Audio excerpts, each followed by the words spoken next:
There have been very few stories which have given me such a strong sense of tender, young, passionate gay romance and the nostalgia which follows after a separation as Call Me By Your Name, both reading the book and later seeing the films, both of which gave me so many feelings. But I've just read a short novel and seen the new film adaptation of a story which has given me this similar sense, which is Lie With Me by Philippe Besson, translated by actress Molly Ringwald, no less.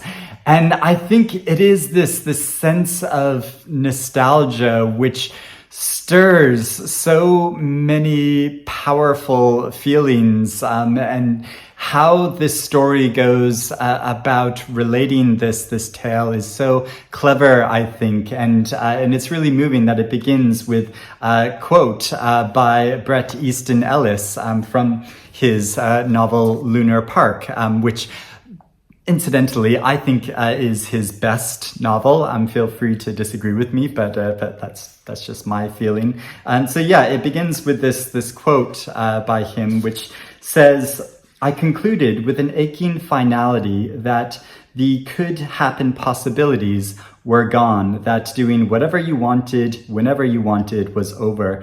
The future didn't exist anymore. Everything was in the past and would stay there."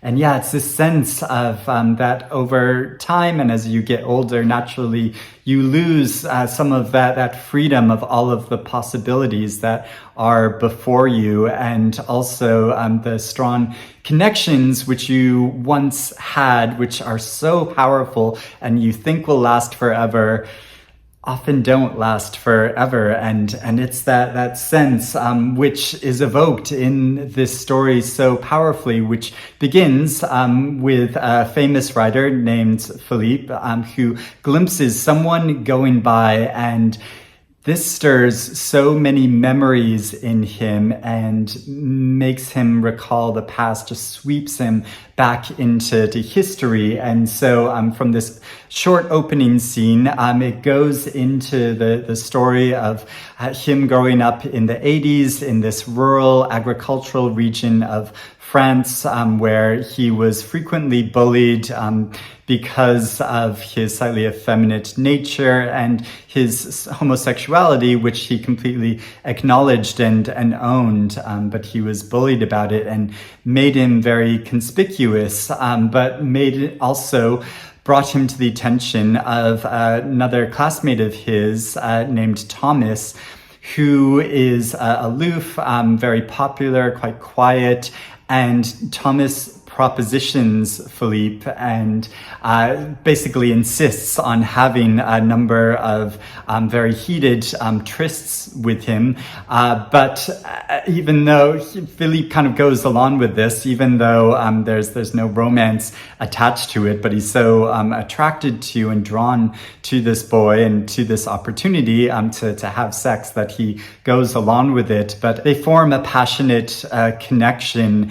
And we follow the story on from there, both in the 80s and the fallout of that, but then it leaps into the future to two different points to show the outcome of both of these individuals and why they were divided. It's a really cleverly told story because there are some twists which really tugged on my heartstrings and gave me all of the feelings, but it's also really meaningful how this tale plays out, showing the differences between these two boys' points of view who come from very different worlds, but have such a strong connection with one another, but they also have very different outlooks on life and how life should be lived. And I also like the irony of how Philippe, he writes fiction, he's a novelist,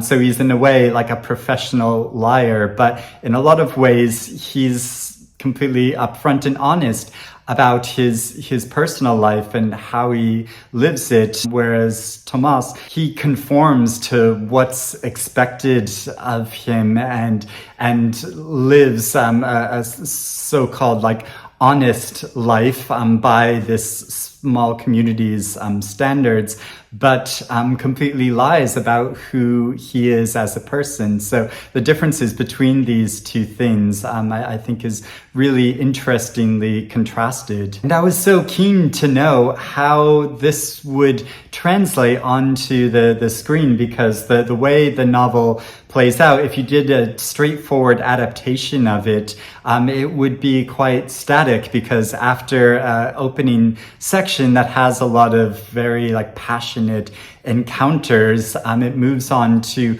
two further sections, which are mostly just conversations between people. And if you just watched conversations for the second half of the film, that would be quite static and dull. So I think it's really interesting how director Olivier Payon directed and adapted this story for the screen, where he had to rejig some parts of the story and reorder them and kind of manipulate them slightly to have a different dissemination of information and the twists in the story, but also to change it so it's more rooted in this present time when Philippe goes to an area to give a speech. He's kind of commissioned to give this speech in the region which he's from, and following on from that, as he